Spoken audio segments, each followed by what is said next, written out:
जय माता दी। नमस्कार दोस्तों, स्वागत है आप सभी का हमारे YouTube चैनल लक्ष्मी शर्मा की कहानियां पर। ओम गणेशाय नमः। प्यारे भक्तगणों, आज है बुधवार और आप सभी श्रवण करेंगे बुधवार गणेश जी की व्रत कथा। बुधवार का दिन भगवान गणेश को समर्पित माना जाता है। भगवान गणेश को हर पूजा में सर्वप्रथम पूजे जाने वाले स्थान प्राप्त है। भगवान गणेश को बगैर पूजे कोई भी पूजा अधूरी मानी जाती है और उससे शुभ फल की प्राप्ति नहीं होती।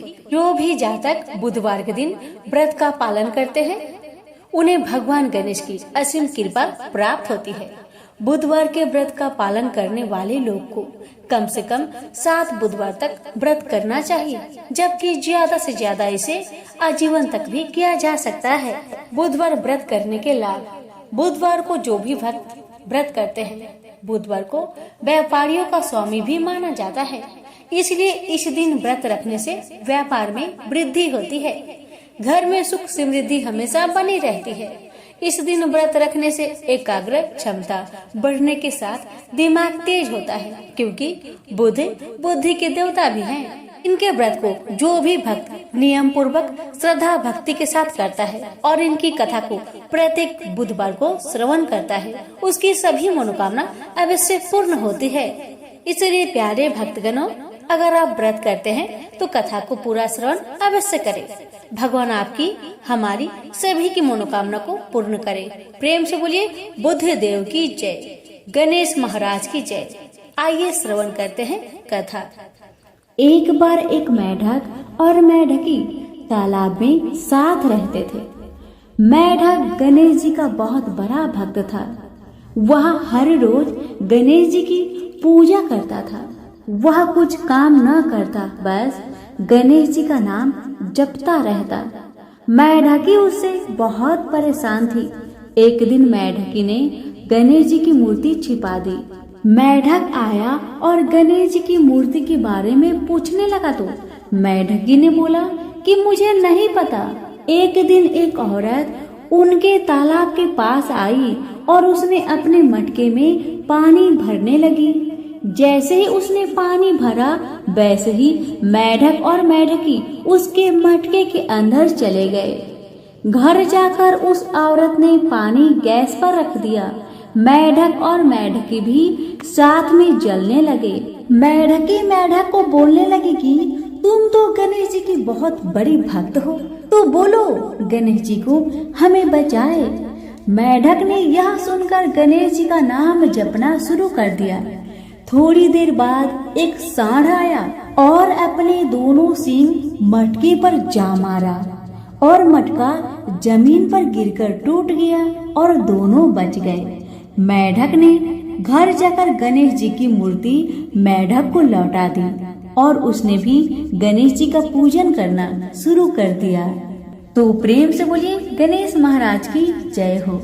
एक समय की बात है कि साहूकार अपनी पत्नी को लाने के लिए अपने ससुराल गया। कुछ दिन रहने के बाद उसने अपनी पत्नी के साथ अपने घर आने की सोची। दुर्भाग्य से उस दिन बुधवार का दिन था। लड़की के परिवार वालों ने कहा कि आज बुधवार का दिन है, जो कि किसी कार्य हेतु शुभ नहीं माना जाता है, इसलिए आज तुम मत जाओ। किंतु साहूकार ने किसी की एक न मानी और पत्नी समेत अपने ससुराल से घर को प्रस्थान किया। रास्ते में साहूकार की पत्नी को प्यास लगी। उसने साहूकारनी से कहा, तुम बैलगाड़ी में ही बैठो, मैं पानी लेकर आता हूँ। जब वो पानी लेकर आया तो उसने देखा कि उसका शक्ल का एक आदमी उसके पत्नी के साथ बैठा है। तब उसने जाकर उस पुरुष से पूछा, तुम कौन हो? तब उसने कहा, मैं साहूकार हूँ।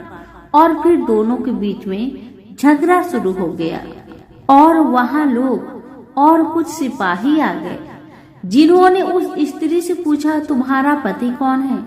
तब वो इसका उत्तर न दे सकी और साहूकार अपने मन में कहने लगा कि ये प्रभु, कैसा लीला है आपका। तब आकाशवाणी हुई, अरे मूर्ख, आज बुधवार का दिन था, तभी तूने आज ही गमन किया। ये सब भगवान बुध देव के प्रकोप से हो रहा है, वो तुझसे रूठ गए हैं। तब साहूकार ने भगवान बुध देव से क्षमा याचना की और तब वो आकाशवाणी खत्म हो गई और इंसान के रूप में आए बुध देव भी अदृश्य हो गए। और फिर साहूकार अपनी पत्नी संग घर गया और भगवान बुध देव की पूजा की। जो भी इस व्रत कथा को सुनता है उसको बुधवार की यात्रा करने का पाप नहीं लगता है। प्रेम से बोलिए बुध देव की जय हो। पौराणिक कथाओं के अनुसार एक गांव में एक विधवा अपनी बहू के साथ रहती थी। उसकी बहू मंद बुद्धि वाली थी, जो अपनी भूख बर्दाश्त नहीं कर पाती थी और हमेशा खाने के लिए उतारू रहती थी। वह सबसे पहले उठकर खाना खाती थी, फिर घर के बाकी काम किया करती थी।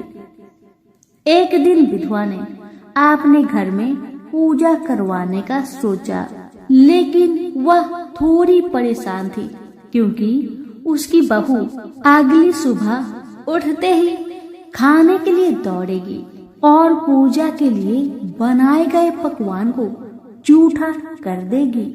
अपनी बहू को पूजा के लिए बनाए गए पकवान से दूर रखने के लिए विधवा ने एक तरीका निकाला। पूजा वाले दिन उसने एक मटका लिया और उसके नीचे एक छेद कर दिया और अपनी बहू से बोली कि आज तू पूजा है, इसलिए खाना खाने से पहले पानी भर के ले आओ। बहू भी चालाक निकली।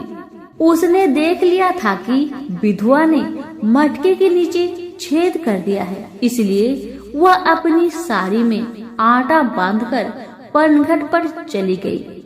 वहां उसने आटा निकाला और कुएं के पानी के मदद से बाटियां बनाने लग गई। कुएं के पास ही एक शमशान था जहां चीता जलाई जा रही थी। बहू ने उसकी आंच में अपनी बाटियां सेक ली।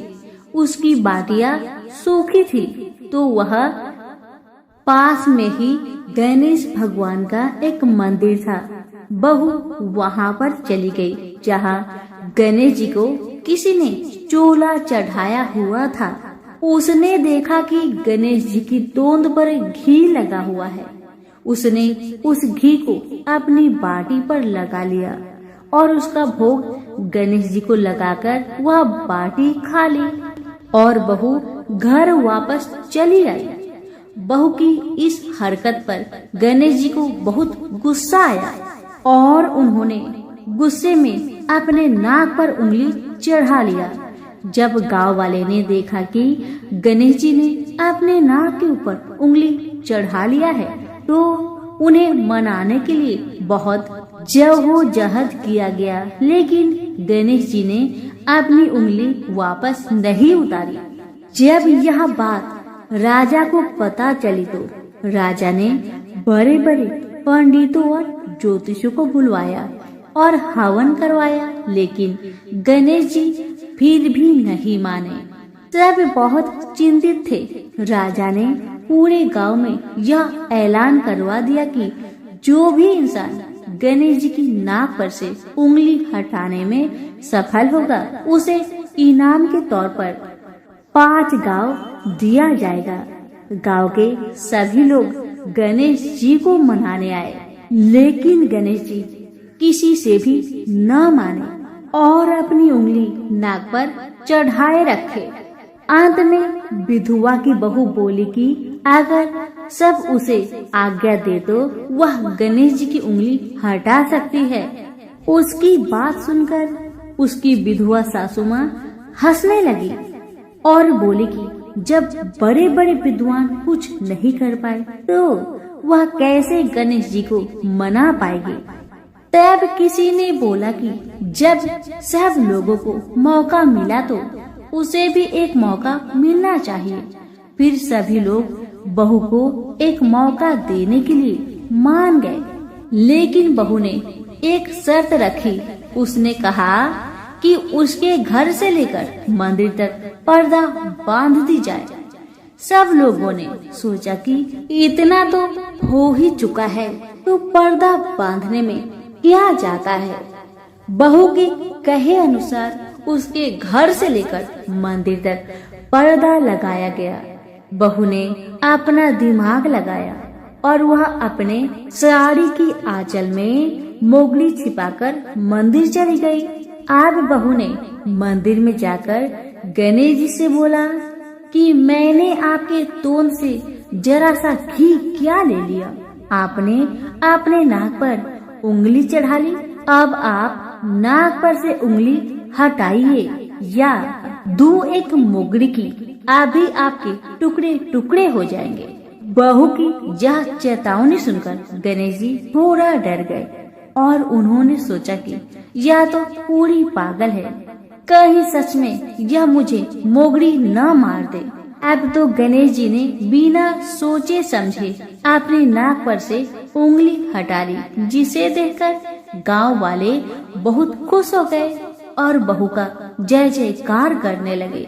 राजा के ऐलान के मुताबिक बहू को 5 गांव इनाम में दिए गए। यह कथा सुनकर लोग गणेश भगवान से यह मांगते हैं कि वह भी उस बहू की तरह सबकी बात मान जाए और उनकी सभी मनोकामनाएं पूरी करे। तो प्रेम से बोलिए गणेश महाराज की जय हो। पुराणों में बताया गया है कि एक बार भगवान गणेश गंगा नदी के किनारे तपस्या कर रहे थे। इसी कालावधि में धर्मात्मज की कन्या तुलसी विवाह की इच्छा लेकर तीर्थ यात्रा पर निकली। देवी तुलसी सभी तीर्थ स्थल का भ्रमण करते हुए गंगा के तट पर पहुंची। गंगा तट पर देवी तुलसी ने देखा कि युवा गणेश जी तपस्या में लीन थे। शास्त्रों के अनुसार तपस्या में विलीन गणेश जी रत्न जटित सिंहासन पर विराजमान थे। उनके समस्त अंगों पर चंदन लगा हुआ था। उनके गले में पारिजात पुष्प के साथ स्वर्ण मणि रत्नों के अनेक हार पड़े थे। उनकी कमर में अत्यंत कोमल रेशम का पीतांबर लिपटा हुआ था। तुलसी श्री गणेश के इस सुंदर स्वरूप पर मोहित हो गई। उसके मन में गणेश से विवाह करने की इच्छा जागृत हुई। तुलसी ने विवाह की इच्छा से उनका ध्यान भंग किया। तब भगवान श्री गणेश ने तुलसी द्वारा तप भंग करने को अशुभ बताया और तुलसी की मनसा जानकर स्वयं को ब्रह्मचारी बताकर उसके विवाह प्रस्ताव को नकार दिए। विवाह प्रस्ताव ठुकराने पर तुलसी ने नाराज होकर गणेश जी को श्राप दिया कि उनके एक नहीं बल्कि 2 विवाह होंगी। इस पर श्री गणेश ने भी तुलसी को श्राप दे दिया कि तुम्हारा विवाह एक असुर से होगा। एक राक्षस की पत्नी होने का श्राप सुनकर तुलसी ने गणेश जी से माफी मांगी।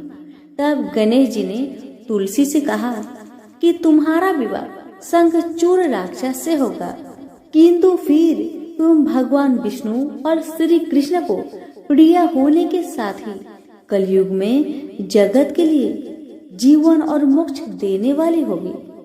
पर मेरी पूजा में तुलसी चढ़ाना शुभ नहीं माना जाएगा। तब से ही भगवान श्री गणेश जी को पूजा में तुलसी चढ़ाना वर्जित माना गया है।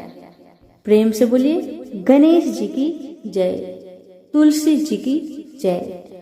के गांव में एक माँ बेटी रहती थी। एक दिन वह अपनी माँ से कहने लगी कि गांव के सब लोग गणेश मेला देखने जा रहे हैं, मैं भी मेला देखने जाऊंगी। माँ ने कहा कि वहाँ बहुत भीड़ होगी, कहीं तुम गिर जाओगी, तुम्हें चोट लगेगी। लड़की ने माँ की बात नहीं सुनी और गणेश मेला देखने चल पड़ी। माँ ने जाने से पहले बेटी को 2 लड्डू दिए, एक घटी में पानी दिया। माँ ने कहा कि एक लड्डू तो गणेश जी को खिला देना और थोड़ा सा पानी गणेश जी को पिला देना। दूसरा लड्डू तुम खा लेना और बचा हुआ पानी तुम पी लेना। कि मेले में चली गई। मेला खत्म होने पर सभी गांव वाले वापस आ गए, लेकिन लड़की वापस नहीं आई। लड़की मेले में गणेश जी के पास बैठ गई और कहने लगी कि एक लड्डू और पानी गणेश जी तुम्हारे लिए और एक लड्डू और बचा पानी मेरे लिए है। इस तरह कहते कहते सारी रात बीत गई। यह देखकर गणेश जी सोच में पड़ गए कि अगर मैंने यह लड्डू और पानी नहीं पिया तो यह बच्ची अपने घर को नहीं जाएगी। यह सोचकर गणेश जी एक लड़के के वेश में आए और उससे एक लड्डू खा लिया और साथ ही थोड़ा पानी भी पी लिया। फिर वह कहने लगे कि मांगो, तुम क्या मांगती हो। लड़की मन में सोचने लगी कि क्या मांगू, अन्न मांगू या धन मांगू, या अपने लिए अच्छा वर मांगू, या खेत मांगू या महल मांगू। वह मन में सोच ही रही थी। गणेश जी ने उसके मन की बात को जानकर उनसे कहने लगे, लड़की, तुमने जो अभी मन में सोचा वो सब कुछ तुम्हें मिलेगा। तुम अपने घर को जाओ। लड़की घर पहुंची तो माँ ने पूछा कि इतनी देर कैसे हो गई। बेटी ने कहा कि आपने जैसा कहा था मैंने वैसा ही किया, और देखते ही देखते जो भी लड़की ने सोचा था वह सब कुछ हो गया। प्रेम से बोली गणेश भगवान की जय। एक बार पथवाड़ी माता, पाल माता और विनायक जी में झगड़ा हो गया। सब आपस में अपने आप को श्रेष्ठ बता रहे थे, बड़ा बता रहे थे। इतने में उनके सामने से एक लड़का जा रहा था जो कि ब्राह्मण का लड़का था। उस ब्राह्मण के लड़के को देखकर पाल माता, पथवारी माता और गजानन जी ने उसे रोका और कहा, ए लड़का, हमारा न्याय करके जा। तो लड़का बोला, हे भगवान, मैं कल वापस आऊंगा, तब आप सबका न्याय कर दूंगा। ब्राह्मण का लड़का बहुत चतुर था। उसे पता था अगर भगवान के बारे में कुछ गलत कह दिया तो मुझे बहुत दुख उठाना पड़ सकता है। इसी कारण से ब्राह्मण का लड़का चुपचाप वहाँ से चला गया और अपनी माँ से सारा कहानी बताया कि माँ, मैं जब रास्ते से जा रहा था वहाँ पर पाल माता, पथवारी माता और विनायक जी अपने आप में लड़ रहे थे। पाल माता कह रही थी मैं बड़ी हूँ, विनायक जी कह रहे थे मैं बड़ा हूँ, पथवारी माता कह रही थी मैं बड़ा हूँ। इसी बात को लेकर दोनों माता और विनायक जी मुझे बुलाए और कहने लगे हमारा न्याय करता जा। लेकिन मैं बहाना बनाकर इतना कहकर आया, मैं कल आपका न्याय कर दूंगा। माँ, अब तुम बताओ मैं उनका न्याय कैसे करूं, बताओ माँ। बेटे की बात सुन माँ ने कहा, बेटा ध्यान से सुनो, जब कल पथवारी माता, पाल माता और विनायक जी के पास जाओगे तब सभी को बड़ा बता देना। लड़के ने कहा, ठीक है माँ, जैसा तुमने कहा मैं वैसा ही करूँगा।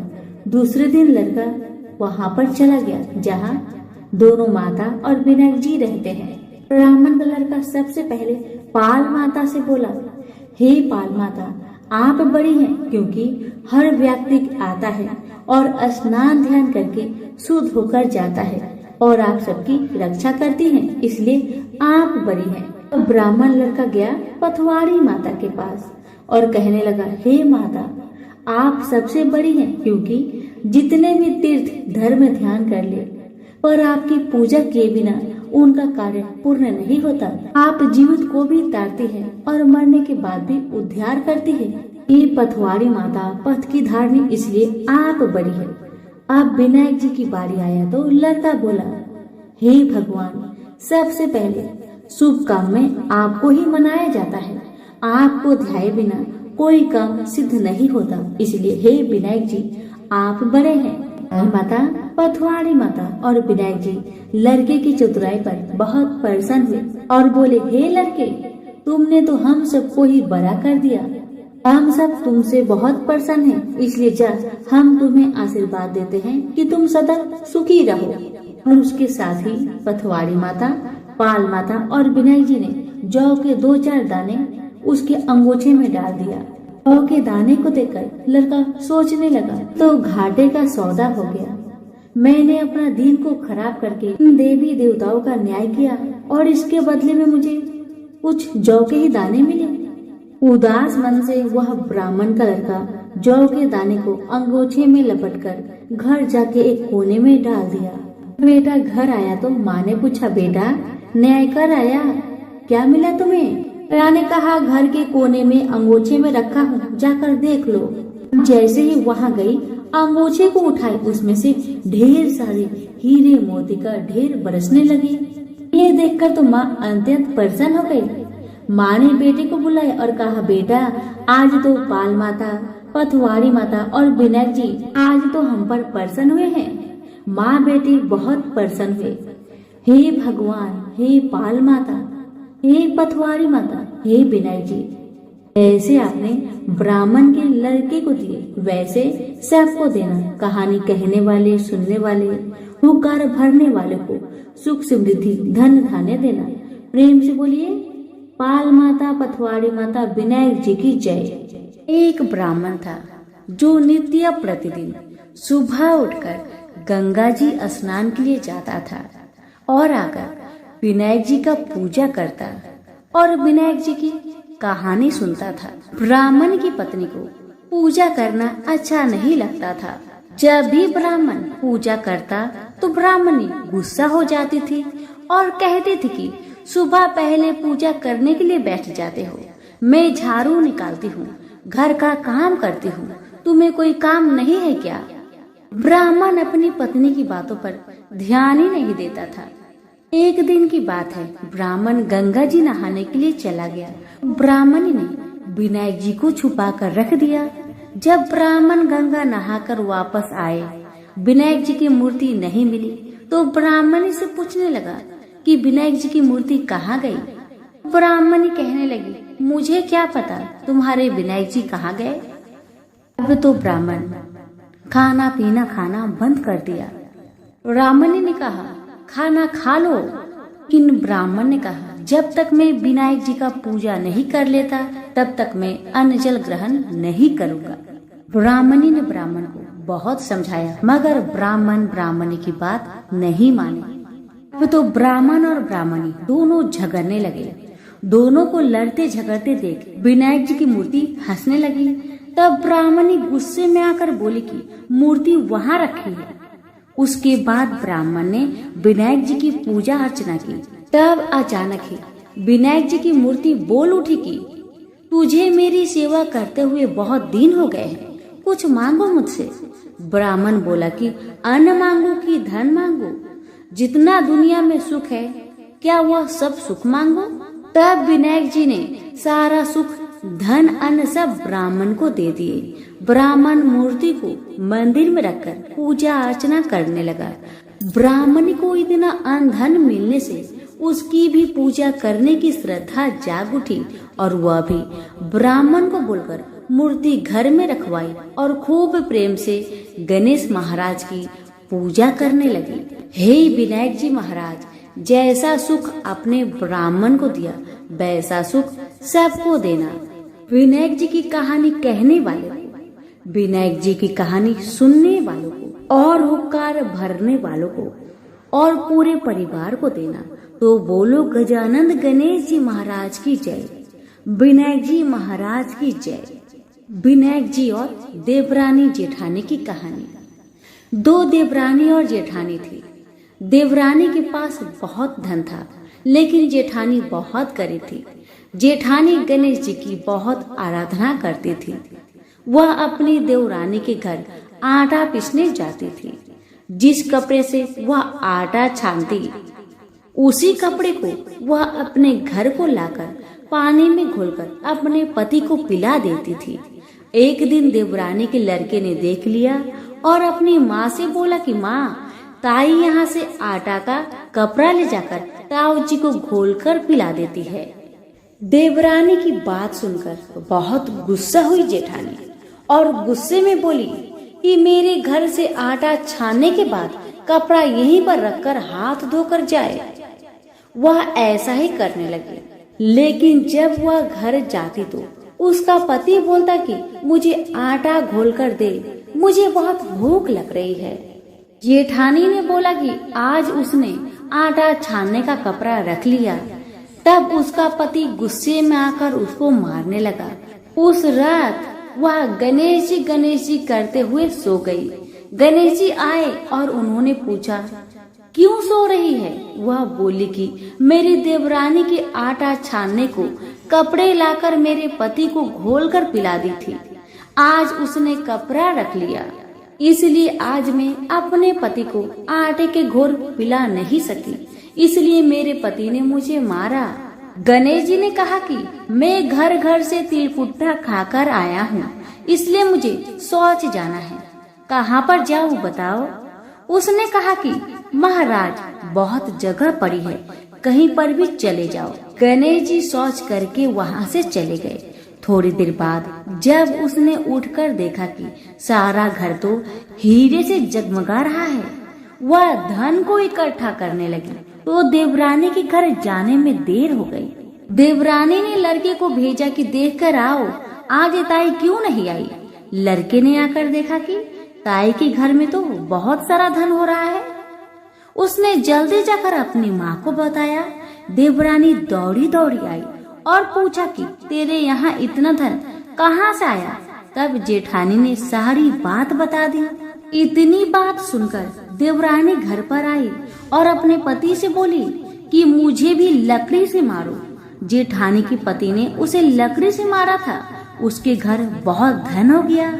उसका पति बोला कि तू धन की भूखी क्यों मार खाती है, लेकिन वह नहीं मानी। उसके पति ने उसे खूब मारा। वह सारा मकान खाली करके गणेश जी का नाम लेकर सो गई। गणेश जी आए और बोले कि घर घर से तिलकुट्टा खाकर आया हूँ, इसलिए मुझे शौच जाना है, मैं कहाँ पर जाऊँ? तब वह बोली कि महाराज मेरे तो बहुत बड़ा मकान है, कहीं पर भी चले जाओ। गणेश जी शौच करके ही वहाँ से अंतर ध्यान हो गए। थोड़ी देर बाद उठकर देखी तो उसने देखा कि घर में बहुत सारा पूरा कचरा रखा हुआ है। यह देखकर वह बोली कि महाराज आपने तो मेरे साथ छल किया है। जेठानी को इतना सारा धन दे दिया और मुझे कूड़ा करकट दे दिया। अब गणेश जी वहाँ आए और बोले कि तू धन की भूखी मार खाई, वह धर्म की भूखी। देवरानी बोली कि महाराज ये सब कूड़ा कचरा समेटो, मुझे तो धन नहीं चाहिए। तब गणेश जी ने कहा कि तेरे पास जितना धन है उसमें से आधा जेठानी को दे दे, तब यह पूरा कचरा समेट लूंगा। देवरानी ने जब अपने धन में से आधा धन जेठानी को दिया, तब गणेश जी ने अपनी सारी माया समेटी। हे गजानन गणेश जी महाराज, देवरानी को दिया वैसा किसी को मत देना, जेठानी को दिया वैसा सबको देना। विनायक जी की कहानी कहने वालों को, विनायक जी की कहानी सुनने वाले को, पुकार देने वाले को और पूरे परिवार को देना। प्रेम से बोलिए गणेश भगवान की जय। बहुत समय पहले की बात है, किसी गांव के बाहर एक बरगद का पेड़ था, जिसके पास ही गणेश जी का छोटा सा मंदिर था। गांव में और मंदिर नहीं थे, इसलिए सब लोग इसी मंदिर में आकर पूजा किया करते थे। गांव में एक भिखारी भी रहता था। भीख मांगना ही उसका काम था। गांव छोटा सा था, भिखारी को काफी भीख नहीं मिलती थी, इसलिए यह और कोई उपाय न देखकर मंदिर के दरवाजे पर बैठने लगा। सोचने लगा कि लोग यहाँ धर्म करने आते हैं और नहीं तो सही पेट भरने लायक भीख तो मिल जाया करेगी। भिखारी दिन भर मंदिर के दरवाजे पर बैठा रहता और जब वहाँ किसी को आते देखता तो शिव शिव रटने लगता। इस तरह बेचारा दिन भर गणेश जी और शिव जी का नाम जपता रहता था, मगर शाम तक उसे भीख मिलती थी। फिर 2-4 मुट्ठी अन्न और कुछ फल मूल और कभी कभी 4-6 पैसे मिलते थे। हालांकि इतनी थोड़ी आमदनी से किसी की गुजर कैसे हो सकती है। फिर भिखारी को अपना ही नहीं बल्कि अपनी बेटी की भी चिंता करनी पड़ती थी। उसकी बेटी का नाम था कमला और वह बड़ी चतुर और बड़ी समझदार थी, मगर चतुराई और समझदारी से तो पेट की आग नहीं बुझती, उसे तो भोजन चाहिए। इसलिए कमला कभी कभी अपने बाप को भोजन पाने के लिए तंग करने लगती थी। उस वक्त भिखारी के दिल पर बड़ी चोट लगती, उसकी आंखें भर आती थी। वह चिंता के समुद्र में डूब उतरने लगता था। गर्मी के दिन थे, दोपहर का समय था। ऊपर आसमान और नीचे धरती धक धक जल रही थी। चारों तरफ सन्नाटा छा रहा था। ऐसे ही समय में महादेव पार्वती लोगों का सुख दुख देखने इस संसार में आए। चलते चलते वे उसी गांव में पहुंचे और गणेश जी के मंदिर के सामने से निकले। भिखारी उन्हें आते देख ओम नमः शिवाय की रटना रटने लगा। भिखारी की यह हालत देख पार्वती जी को बड़ी दया आई। उन्होंने महादेव जी से कहा, भगवान इस भिखारी की तरफ भी तो देखिए, बेचारा कितना दुखी है। देखिए तो कितने प्रेम से आपका नाम जप रहा है और आप भगवान कितने कठोर है। आपको क्या इस भिखारी पर दया नहीं आई? मैंने सुना था कि लोग बड़े पापी हो गए हैं, वो देवताओं का पूजा नहीं करते, मगर नहीं, आज मुझे मालूम हुआ कि इसमें उनका कोई अपराध नहीं, सब तो देवताओं का अपराधी है। इसी भिखारी को ले लीजिए। बेचारा को आपका नाम लेते लेते बरसों बीत गए। इतने पर भी अभागा पेट भर भोजन तक नहीं पाता। जब देवता ही ऐसे कठोर हो जाएंगे तब कोई काहे उनकी पूजा करेगा। महादेव जी को पार्वती जी की बात लग गई। भगवान बोले, देवी आप असल बात क्या है नहीं जानती और आप जान भी नहीं सकती, क्योंकि आपका हृदय ही इतना कोमल है कि मैं कहता हूँ देवी आप जिद ना करें, जो हो रहा है उसे होने दीजिए। देवी ने एक ना सुना तो भगवान ने कहा, ठीक है, तो मैं आज इस भिखारी के लिए कुछ बंदोबस्त करा देता हूँ, जिससे इस भिखारी का दुख दूर हो जाएगा। इतना कहकर महादेव जी पार्वती जी के साथ मंदिर में पहुँचे। माता पिता को आते देख गणेश जी उठकर खड़े हो गए। उन्होंने बड़े प्रेम से माता पिता को प्रणाम किया। महादेव जी ने गणेश जी को आशीर्वाद दिया और कहा, देखो बेटा, यह भिखारी बरसों से तुम्हारे द्वार पर बैठा है, मेरा नाम जपा करता है, मगर तुमने अब तक इस पर दया क्यों नहीं किया? अब ऐसा कुछ उपाय करो जिससे इस बेचारे का दुख दूर हो जाए। गणेश जी ने हाथ जोड़कर उत्तर दिया, अच्छी बात है पिताजी, 7 दिन के भीतर उसका दुख दूर हो जाएगा, उसे कहीं न कहीं से 2 लाख रुपए मिल जाएंगे। गणेश जी का उत्तर सुनकर महादेव पार्वती आगे को चल गए। इसी समय एक बनिया मंदिर में पूजा करने आया था। वह आड़ में छिपा छिपा महादेव जी और गणेश जी की बातें सुन रहा था। उसने सोचा, ये तो बहुत अच्छा मौका है, यदि थोड़ी चतुराई से काम लूं तो सहज ही 2 लाख का मालिक मैं हो सकता हूँ। बस वह बड़ी खुशी से भिखारी के सामने पहुँचा और उसे प्रणाम कर एक तरफ बैठ गया। भिखारी को आज तक किसी ने प्रणाम नहीं किया था, न कोई उसके पास आकर बैठा ही था। बनिए के इस काम से भिखारी ने समझा कि यह बेशक कोई भला मानुष है।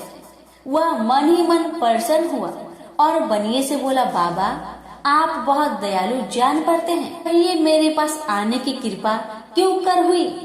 आप नहीं जानते मैं एक गरीब भिखारी हूँ। बनिए को तो अपना मतलब गांठना था। मीठेपन से बोला, आप भिखारी है? कौन कहता है कि आप भिखारी है? मुझे अच्छी तरह मालूम है कि आप एक पहुँचे हुए महात्मा हैं और आपके दर्शन से लोगों के पाप दूर हो जाते हैं। मैं भी आपके दर्शन करने चला आया हूँ। मुझे आपसे कुछ पूछना है, यदि आज्ञा दो तो पूछो। भिखारी खुशी से बोला, पूछिए। बनिया बोला, भला दिन भर आपको कितनी भीख मिल जाती है? भिखारी बोला, भाई मिलने की क्यों पूछते हो, यहाँ तो पेट की भी लाले पड़े रहते हैं। रोजाना 2-4 मुट्ठी अन्न मिल जाता है, कभी 2-4 पैसे भी मिल जाते हैं, किसी तरह दिन काट लेता हूँ। बनिया कहने लगा, राम राम, आप जैसे महात्मा और यह कष्ट, इस गांव के आदमी भी क्या आदमी हैं? आपकी थोड़ी सी सहायता नहीं कर सकते? आप कैसे यह कष्ट सह लेते हैं? मुझे तो आप पर बड़ी दया आती है। मेरे जी में आता है कि मैं आपकी कुछ सेवा करूं, पर कहने में डर मालूम होता है। भिखारी बोला, आप मेरी सहायता कर सकते हैं? अब बनिया हंसते हुए बोला, मेरी इतनी हैसियत कहाँ है जो आपकी कुछ सेवा कर सकूं, मगर एक बात है, आज से 7 दिन तक आपको जो कुछ भी मिले वह मुझे दे दीजिए, बदले में आपको मैं 100 रुपया दे दूंगा। 100 रुपये के नाम सुनते ही भिखारी मारे खुशी के उछल पड़ा। उसने सोचा अगर 100 रुपये मिल जाए तो क्या कहना, यहाँ तो 7 दिन में 7 आने के सामान भी न मिले, तब तो 100 रुपये छोड़ देना सरासर बेवकूफी होगी, पूरा गधापन है। मगर इसी समय उसे लड़की की ख्याल आ गई। उसने सोचा अगर वे 100 रुपया लेकर घर पहुंचा और मेरी बिटिया रानी गुस्सा करने लगी तो पहले मैं उसकी सलाह ले लेता हूँ। बस यही विचार में आते ही उसने बनिया को जवाब दिया, आपने मुझ पर बड़ी कृपा की, मगर मैं अभी कुछ नहीं कह सकता, सोच विचार करके कल कहूँगा। जब बनिया चला गया तब भिखारी ने अपनी बिटिया को बुलाया और उससे सब हाल कह सुनाया। चतुर बिटिया कमला ने फौरन समझ गई कि इसमें जरूर कोई बनिए की शैतानी है। उसने पिता से कहा, बनिया बिना फायदे के क्यों 100 रुपये देने चला? खैर कोई बात नहीं पिताजी, मैं कल उस बनिए से बातें तय कर लूंगी, मगर आप बीच में कुछ ना बोलना। उधर बनिए का बुरा हाल था, रात भर उसके पेट में चूहे उछलते रहे। बड़ी मुश्किल से सवेरा हुआ, बनिए की जान में जान आई। वह हाथ मुंह धोते ही भिखारी के पास आ पहुंचा और छुटते ही बोला, क्या विचार किया आपने? कमला भी बनिए से निपटने को तैयार बैठी थी। बनिए की बात सुनते ही उसने जवाब दिया, सेठ जी हम लोगों ने विचार किया भला 100 रुपये में क्या होता है, इतना सस्ता सौदा होना मुश्किल है, माफ कीजिए। कमला का उत्तर सुनते ही बनिए पर मानो बिजली गिर पड़ी, पर लाख रुपए के लालच छोड़ना भी कठिन था। वह 200 रुपए देने को राजी हो गया। अब तो कमला का संदेह और भी पक्की हो गया। वह समझ गई कि बनिया जरूर किसी भारी लाभ के लिए ही इतने रुपए देना चाहता है। उसने जवाब दिया, सेठ जी इतना सस्ता सौदा और कहीं होता होगा? 100, 200 या 1000 दो, 1000 में तो होता ही क्या है। जो चीज आप कौड़ियों में मोल खरीदना चाहते हैं वह लाख रुपए में भी सस्ती है। यह सुनकर बनिया बहुत घबराया, परंतु उसने अपनी कोशिश जारी रखी। मारे लोभ के वह अंधा हो रहा था, उसको लोभ का भूत सवार हो गया था। उसने 100, 200 से बढ़कर अंत में 50,000 लगा दिए। अब कमला ने सोचा इतने रुपए थोड़े नहीं होते। अब बिटिया कमला ने सोचा इतने बड़े रकम को छोड़ना ठीक नहीं है। उसने बनिए से कहा, खैर आप नहीं मानते तो मैं ही आपकी बात मान लेती हूँ, मगर शर्त ये है कि रुपए अभी मिलने चाहिए। ये शर्तें मंजूर करने में बनिए को क्या उजर थी। वह खुशी खुशी घर लौटा। उसने सोचा 50,000 रुपए देकर 1 लाख लेना कुछ बुरा नहीं है। 2 लाख न सही 1.5 लाख मालिक तो बन ही जाऊंगा। आहा, मेरी तकदीर भी कितनी चोखी है। साथ ही दिन में 50,000 का लाभ हो गया। उसने घर आते ही भिखारी के पास 50,000 रुपए भेज दिए। अब बनिया हर रोज भिखारी के पास आता और उसकी दिन भर की भीख घर ले आता। इस तरह 6 दिन बीत गए। अब तो बनिया को बड़ी फिक्र हुई। 7वें दिन वह फिर गणेश जी के मंदिर में पहुंचा। उसने देखा कि आज फिर महादेव पार्वती मंदिर में पधारे हैं। बस वह दीवार से कान सटा उनकी बातें सुनने लगा, मगर यह क्या, उसका कान दीवार में चिपक गया। उसने कान छुड़ाने की बहुत कोशिश की, पर कान टस मस न हुआ। तब वह दाहिने हाथ की सहायता से कान छुड़ाने लगा। इतने में हाथ भी दीवार में चिपक गया। इधर महादेव जी ने गणेश जी से पूछा, बेटा इस भिखारी के लिए कुछ इंतजाम हुआ है? गणेश जी बोले, जी हाँ, उसे 50,000 रुपए तो दिलवा दिए हैं, बाकी के लिए बनिए को दीवार से चिपका कर रखा है। यह बनिया बड़ा लोभी कंजूस है। इसने गरीबों से 1-1 के 4-4 वसूल कर अपना घर बनाया है। रुपए वसूल करने में इसने गरीबी पर दया नहीं की। उनके बच्चे भूखे मरते रहे, पर इसने 4 रुपए वसूल करके भी संतोष नहीं किया। इस तरह इसने 1 लाख रुपए से अपनी तिजोरी भर ली है। गरीबों के माल से यह सुख नहीं उठा सकता। अब जब तक यह भिखारी को बाकी 50,000 रुपए न देगा, तब तक दीवार से चिपका रहेगा। गणेश जी की बातें सुनकर बनिए ने अपना माथा को पीट लिया। इसकी आंखें में आंसू बरसने लगे।